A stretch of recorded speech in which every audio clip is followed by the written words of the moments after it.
Dan, sorry if you were asked this, but I mean, first of all, do you consider your defense a fairly simple defense to play? I would say that scheme-wise, there's a lot of simplicity to it. I would say the technique, and like anything, takes a lot of training to get right. But it would say it's not exotic, if that's what you mean.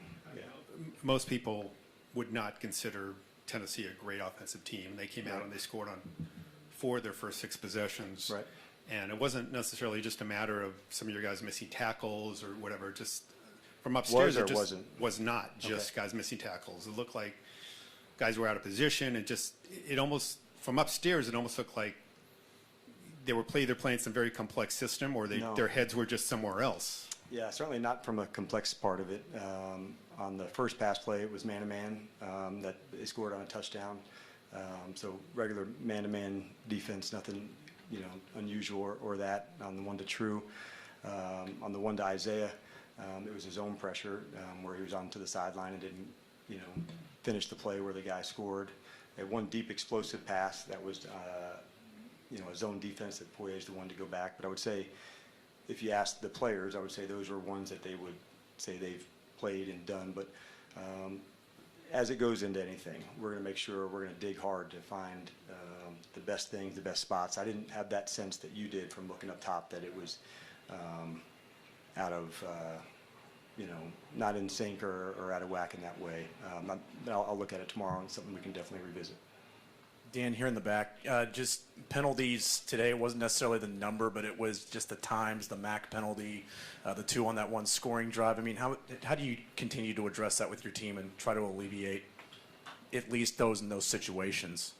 For sure, that's one of our topics that we had from last week. We'll continue on the same path of adding officials into our practice.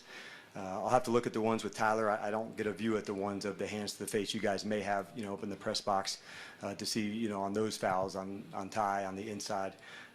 On the one for Mack, I think definitely that's one that we can fix, because that's one I don't think he has to at the end, where I think it was a personal foul on the one with Mack.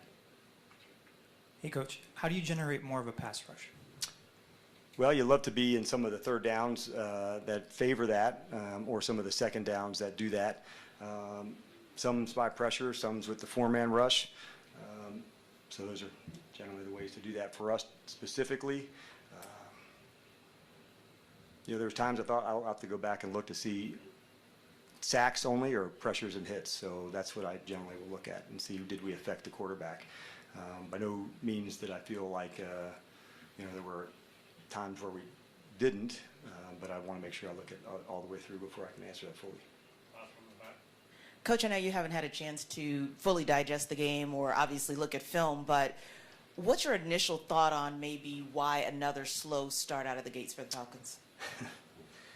I wish I had a real clear answer for that, but the fact is that is the truth, and so we'll make sure we went back to get it tied up, and then went behind again from the half. So we'll look at it hard, and I addressed some things on that last week, but obviously we still have work to do. So like I told the team inside, we're not where we want to be, and there's things that need our attention, and we're just the ones to do it. So we'll put that onto the list, because we're not playing like we're capable of, and we certainly intend on doing that. So as we hit the road, so when I came in at first, I said, it's a tough loss. We're as upset, what the fans are, and that way they had good energy for us to start off. So for us to start slowly, we were disappointed as well.